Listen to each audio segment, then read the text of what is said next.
Dean Kamen, the founder of FIRST and the president of DECA Research and Development. Well, about 18 years ago, we started a not-for-profit called FIRST, which is an acronym for Inspiration and Recognition of Science and Technology. The theory at the time, and even more so today, was that despite popular opinion to the contrary, most kids really are scientists. They really love to discover new things, check their theories out, poke at the world, see what happens.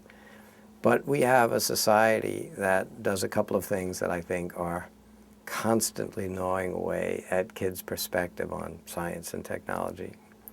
Number one, we have created in this media-driven culture of ours an obsession with two places from which we create all the role models, the world of sports and the world of entertainment. The NBA, the NFL, and Hollywood are where all the role models seem to come from, on television, billboards, newspapers, magazines, nonstop. The second thing we do is we turn science and engineering from a curiosity-based activity to something that gets judged, something that gets measured. Kids are intimidated by the way science and technology is presented. It's made, frankly, quite boring, and it becomes part of a curriculum that chases particularly women and minority away. So 18 years ago, we decided that while other people interested in the problem of how are we going to get more kids in our pipeline, how are we going to stimulate the next generation of scientists and engineers, and those other people, whether they're governments, teachers, not-for-profits, foundations, all focused, and to this day focus on things on the supply side of the education crisis. They all want more teachers, more standards, more books, more tests, more you name it. We said, let's take the contrarian view that the reason so few kids are doing well in math and science, or even choosing to study it at all in this country, is not, in fact, an education crisis, and it's not about a limitation on supply. We took the contrarian position that science and technology simply aren't presented as being fun and exciting. We took the position it's not a supply problem at all, it's a demand problem, or lack of it, among kids. And we took the position it's not an education problem, it's a culture problem. In the culture of America, in a free culture, you get what you celebrate. And in this culture, we have, to obsession, become a group that celebrates sports heroes and entertainment heroes. There's no room left for kids to see even a little bit of the opportunities to really, really get excited about becoming an inventor, an engineer, a scientist, a problem solver. So we formed an organization for inspiration and recognition of science and technology. Notice the name of this not-for-profit doesn't have the word education in it. We're not an education foundation. We are for inspiring kids and having them recognize science and technology really are accessible. They really are fun. They really are rewarding. And they really are the places where career opportunities abound. Most kids today that will dribble a ball hour after hour, dreaming of being the next Shaquille O'Neal, most of these kids have virtually no chance of ever making a career in professional sports. But any kid that's willing to spend any reasonable number of hours a day or even per week studying math, studying physics, studying engineering, studying science, can have literally an unbounded set of opportunities for careers in science, in technology. But they don't know it, and our culture works hard at preventing them from knowing either how much fun it is, or how rewarding it is, or how accessible it's going to be. So FIRST is about changing kids' perspective, particularly women and minorities, and frankly changing the perspective of our society and our culture about what's important. The first thing that I actually remember creating as an invention wasn't a big seller. I was probably 5 or 6 years old. My mother, as most mothers, thought it was a good idea that every day I get out of bed and make the bed. Well, I'm small even today, but certainly for a 6-year-old, I was particularly small. I could barely see over the side of that bed. And running to one corner and tugging on the covers, and then running to the other corner and tugging on the cover, and if you tug too far, running back to the first. It takes a lot of time and effort to run around that bed. And I quickly learned that, for instance, if my older brother helped me, it wasn't twice as fast with two of us. It was virtually instant, because we could each be at one end of the bed, tugging on the cover. It's taut, you let it go, it's done. It's sort of like learning for the first time you can pull a noodle, but you can't push a noodle. So it occurred to me that without his help, I could still, in effect, be pulling simultaneously from both ends if I could just, for instance, put a little pulley at the other end of the bed frame, put a knot in the end of the cover and bedspread with a rope around it, come back to the other end, and if the pulleys were all right, I could get out of bed, stand in one place, pull on a couple of ropes, and everything was taut. The bed was made. So I had an automatic bed maker. It wasn't a big seller. I think there are a lot of issues with the U.S. healthcare system. One of the issues is that people think, in many ways, that we have a massive healthcare crisis. And if you really dissect what people think of as a crisis, I think it's a misguided assertion. All you have to do is look at the quality of health even in your lifetime as you were a kid. Certainly go back 50 years, go back 100 years. When you look at how far we've come, how fast we've gotten here, what people take for granted in terms of healthcare today, it's pretty hard to be disappointed by the achievements of the medical community. I think part of the reason that we all say we have a healthcare crisis is because there was a time that the cost of healthcare really, in fact, wasn't very much. But people forget, neither was the quality, neither was the capability. As the quality got better, still, with very little capability, a doctor could be very concerned and give you a very high-quality statement like, it looks to us like you have this disease or that disease or cancer, and you're going to die, because there's not much that this high-quality doctor could do about that.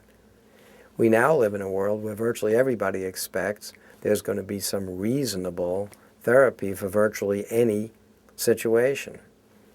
Well, this explosion of capability, this explosion of alternatives, of course, has a cost to it. We certainly all love the idea that we will get more and more of the upside and the value and the quality, but we'd like to see the cost continue to go down and down, as we've come to expect it would in computer technology or communications technology. But for lots of reasons, they're all very different. So again, one of the assertions that I think needs to be questioned about the whole discussion is that we have a healthcare crisis. Really? I think we have now a society which is spending more and more of its money on healthcare as a percent of GDP, as a percent of a lot of things. I think that's a measure of success. Where else would you like to spend money? Now that we've created a society where we've got a couple of percent of the whole country, 2%, that do all the farming and make all the food, now that we have a society that's rich enough that we all seem to have access to electricity and clean water and basic needs, what's wrong with a society that can afford to spend more and more of its resources giving people a better quality of life, curing diseases, advancing science, advancing medical technology? But if our measure of whether we're in a healthcare crisis or not is the fact that it costs more, I think we'll never get out of this problem, because it's not a problem. I think we have to finally deal with the fact that healthcare is offering us greater and greater value, and it will cost more and more money. That's a good thing. That opportunity is a good situation. The fact that it costs money to get things we want is a reality. We're no longer in a world where you can afford to simply say, well, everybody can get all the health care that's available, because it's unrealistic. And as we move forward, no matter what political side of any issue you're on, no matter what economic side of this problem you want to look at. I think we need, and I hope it's true, to understand that the value created by the healthcare achievements that are hopefully in the near term and going on for a long time will be greater and greater, happening at an accelerating rate. We're understanding genomics, proteomics. I think we will see more and more unbelievable technology developed. We should become at ease with the fact that it will continue to be a larger piece of our economy, and I think that's a good thing. And once we recognize something as valuable as healthcare isn't free, and it won't be free, once we recognize that the jobs created around it, when we pay for healthcare, also stimulates the economy, creates clean technologies, technologies that in fact we still are a leader in the world that can create export opportunities. I mean, what's wrong with creating whole new industries in which you can create exciting jobs for scientists, engineers?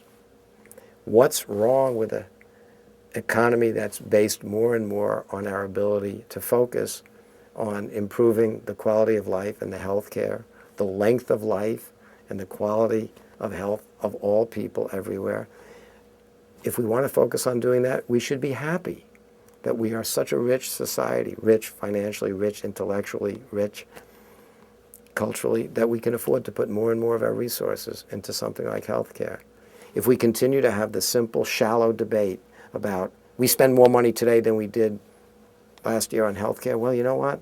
50 years ago, you didn't spend any money on Google, on the internet, you had no cell phone bill. We don't sit here and say we have a crisis in digital communications, we have a crisis in computing, we have a crisis in video games because we spend more today than we did 10 years ago.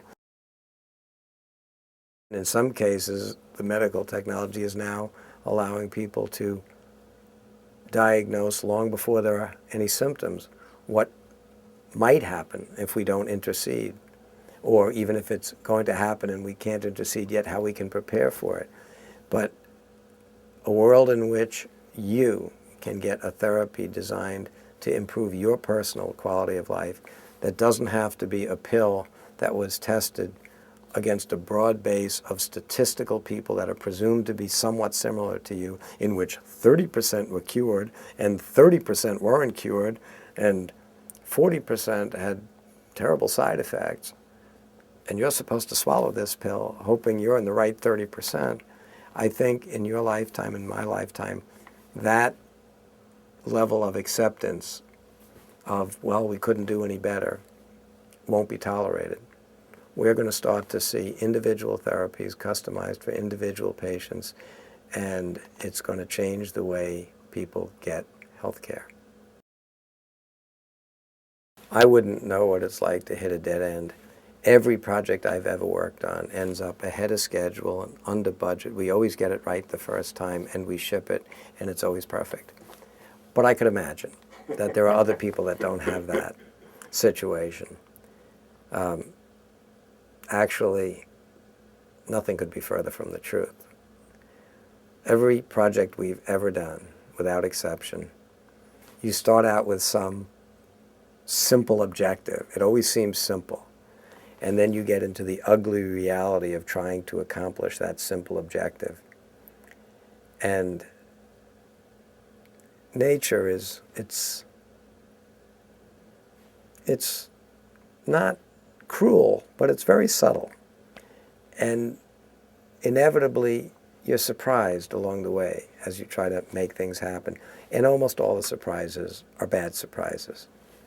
New problems keep cropping up. Things that seem like they should work don't. A simple, elegant idea turns out to have a bunch of ugly facts related to that elegant idea. And no matter how elegant the idea is, the facts win. So you rethink that idea. You try different strategies. You employ different technologies. And as you said, in the end, if it finally works, people think you started with this idea, you went on a straight line and concluded with this product, And in fact, they not only think that, but the way media present it, it reinforces that, because media has a finite amount of time to tell a story. Media has a finite attention span. Nobody wants to hear literally the 5 years of frustration that you took taking all the wrong paths. For one thing, no matter how fast you'd speak, if they ask you about this project that took you 5 years, if they really wanted the truth, the whole truth, and nothing but the truth, it would take you 5 years to tell it. You'd have to tell all the crazy places you got on a piece of spaghetti and you ran through every strand of spaghetti in that bowl until you got to the end. They don't want to know all about that spaghetti. They want to know where you started, and as quickly as they can, they want to know the result and how it can affect them. So we all, as a matter of course, when asked about how we do anything in our lives, we start with some big thought. We might tell a few of the funny incidental side paths, but then in a finite amount of time, an interview, a book, we get to the conclusion people want. At best, with a couple of references to a little side path here or there. As a consequence of all of that, people begin to think that, oh, some inventor, in fact, really starts with a big idea, runs along a line, gets to the conclusion, ships it off, and starts the next idea, when in fact, at least in my case, you jumped in the spaghetti bowl, you crawled over every strand in that bowl. Some of them you'll swear you covered at least 5 times. And then if you finally ever emerge at the other end where you wanted to be, which does sometimes happen, but it's rare, instantly you forget about all that spaghetti in the bowl. You bask for a moment in the victory of getting where you wanted to be. The story gets told as a little quip, and you move on. And the great myth that it was a straight line is unintentionally, I think, supported by that event. The most consistent characteristic I've ever seen of people that succeed is that they never give up. They work and they work and they work, and they fail not once in a while, but they fail way, way, way more often than most people fail, because they are trying to do something that other people haven't done yet. And when you try to do something that hasn't been done, when you haven't been given the roadmap, because no roadmap exists yet, you're obviously going to make more mistakes and take more wrong turns than anybody that likes to travel with a map. So those people that go out and try to do new and different things fail way more often than the people that don't. It doesn't matter, however, because once they succeed, they hand all of us the map. And then we enjoy the benefits of all their failures, and they move on to trying to solve the next problem. Well, I was still in my parents' basement, busily making money doing our audiovisual stuff, and I had an older brother at the time who was off in medical school, and he's an extremely bright guy doing both an MD and a PhD program. And his PhD work was in developing therapies for pediatric, in fact neonatal, cancer patients, babies with leukemia. And he was developing the drug therapies for these neonates, but they're so small, they weigh a couple of pounds. There was no practical equipment out there for him to deliver his therapies. So he'd show up in the basement on trips home from med school and whine and complain about his lack of equipment designed for babies. It wasn't surprising to me that there isn't a lot of equipment for babies, because fortunately, they're not a very large piece of the medical population. Fortunately, old people get sick. Babies don't normally have that problem.